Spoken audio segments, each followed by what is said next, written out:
जय श्री कृष्णा। आइए सुनते हैं पितृविसर्जन की यह कथा तथा पूजन विधि। गया को विष्णु का नगर माना गया है। यह मोक्ष की भूमि कहलाती है। विष्णु पुराण और वायु पुराण में भी इसकी चर्चा की गई है। विष्णु पुराण के मुताबिक गया में पिंडदान करने से पूर्वजों को मोक्ष मिल जाता है और वे स्वर्ग चले जाते हैं। माना जाता है कि स्वयं विष्णु यहाँ पितृदेवता के रूप में मौजूद हैं, इसलिए इसे पितृतीर्थ भी कहा जाता है। पितृपक्ष में पूर्वजों की आत्मा की शांति के लिए पिंडदान और श्राद्ध करने की परंपरा है। ज़्यादातर लोगों की इच्छा होती है कि वो जाकर पिंडदान करें।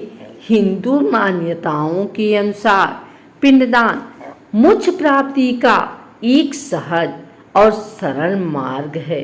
यूँ तो देश में कई स्थानों में पिंडदान किया जाता है, लेकिन बिहार के फल्गु तट पर बसे गया में पिंडदान का बहुत महत्व है।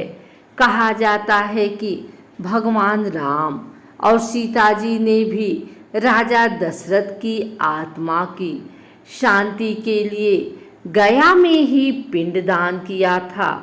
गया में पहले विभिन्न नामों की 360 वेदियां थी जहां पिंडदान किया जाता था। इनमें से अब 48 ही बची हैं। इन्हीं वेदियों पर लोग पितरों का तर्पण और पिंडदान करते हैं। पिंडदान के लिए प्रतिवर्ष गया में देश विदेश से लाखों लोग आते हैं। पौराणिक मान्यता और किंवदंतियों के अनुसार भस्मासुर के वंश में गयासुर नामक राक्षस था।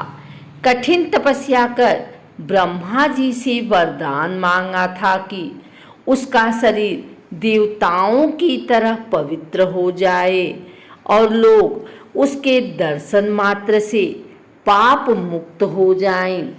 इस वरदान के मिलने के बाद स्वर्ग की जनसंख्या बढ़ने लगी और प्राकृतिक नियम के विपरीत सब कुछ होने लगा। लोग बिना भय के पाप करने लगे और गयासुर के दर्शन से पाप मुक्त होने लगे। इससे बचने के लिए देवताओं ने यज्ञ के लिए पवित्र स्थल की मांग की। गयासुर से मांगी गई। गयासुर ने अपना शरीर देवताओं को यज्ञ के लिए दे दिया। जब गयासुर लेटा तो उसका शरीर 5 कोस में फैल गया। तब से इस जगह को गया के नाम से भी जाना जाता है। यही कारण है कि आज भी लोग अपने पितरों को तरने के लिए पिंडदान के लिए गया में जाते हैं। पंडितों के अनुसार फल्गु नदी के तट पर पिंडदान किए बिना पिंडदान ही हो सकता है। प्रक्रिया पुनपुन नदी के किनारे प्रारंभ होती है। एक आम धारणा है कि एक परिवार से कोई एक ही गया करता है। गया करने का मतलब है कि गया में पितरों को श्राद्ध करना, पिंडदान करना। गरुड़ पुराण में लिखा गया है कि गया जाने के लिए घर से निकलने पर चलने वाले एक एक कदम पितरों के स्वर्गरोहण के लिए एक एक सीढ़ी बनते हैं। गया को विष्णु का नगर माना गया है। यह मोक्ष की भूमिका कहलाती है। विष्णु पुराण और वायु पुराण में भी इसकी चर्चा की गई है। विष्णु पुराण के मुताबिक गया में पिंडदान करने से पूर्वजों को मोक्ष मिलता है और वे स्वयं चले जाते हैं।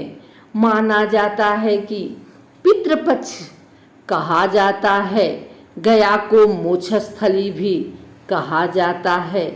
यहाँ साल में एक बार 17 दिन के लिए मेला लगाते हैं, जैसे पितृपक्ष मेला कहा जाता है।